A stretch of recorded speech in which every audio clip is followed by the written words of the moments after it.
As many as 30 million cars could still have a defective airbag despite a giant recall that's been going on for years. Lisa Fletcher talks to a former advisor to the Japanese company Takata that made the airbags. He's written a book about what he knows.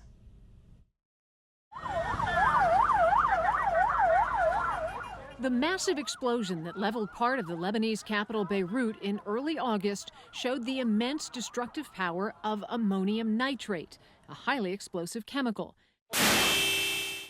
that is also used in millions of vehicles.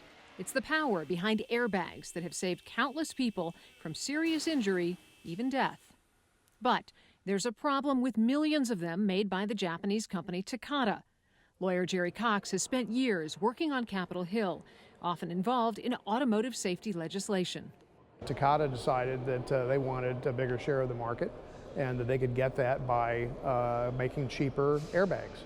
The way they did that was to switch to something called ammonium nitrate, which is a very cheap explosive.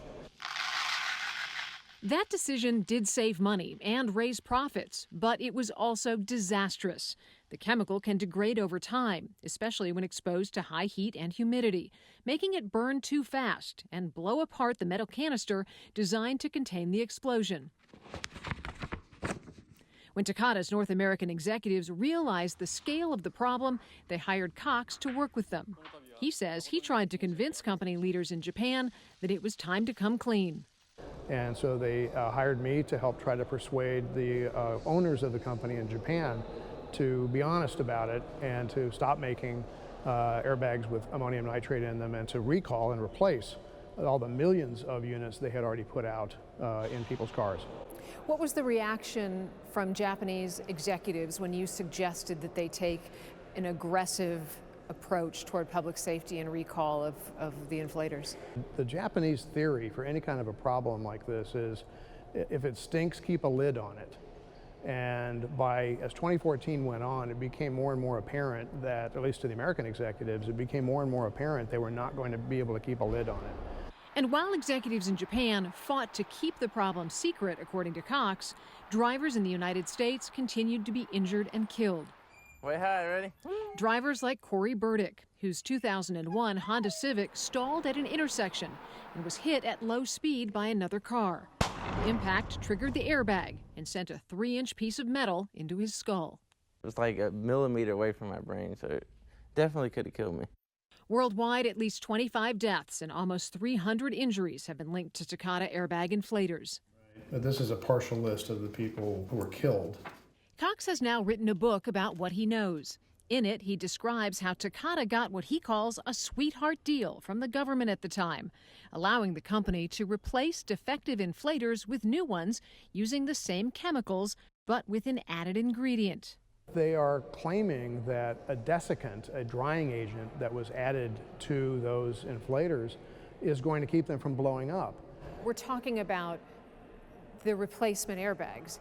You had a bad Takata airbag, you took it in, you got it replaced. Well, it was like, you had a ticking time bomb in your car, and you took it in, and they replaced it with another ticking time bomb.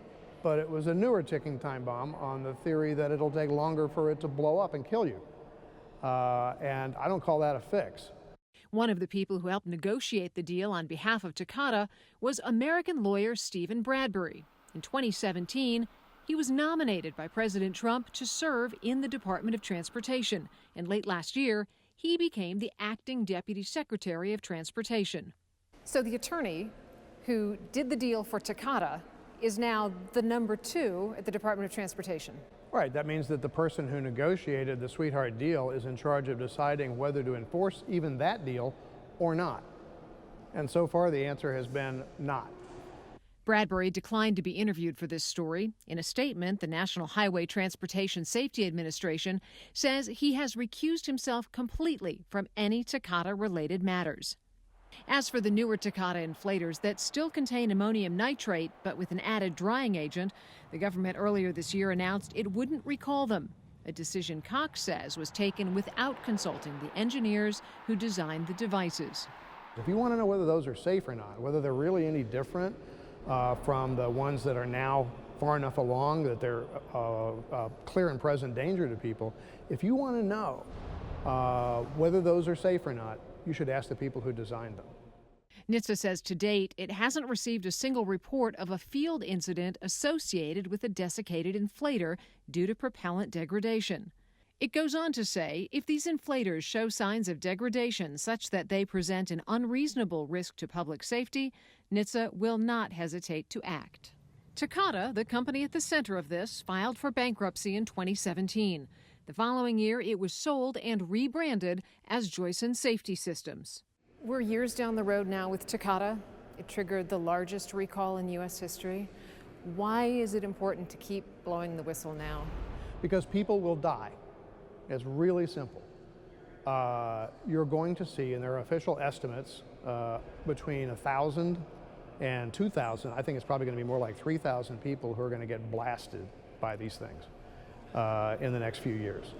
And that depends entirely on whether people take their cars in and get these repairs done. For Full Measure, I'm Lisa Fletcher. You can check if your own vehicle has a recalled airbag by going to nhtsa.gov/recalls.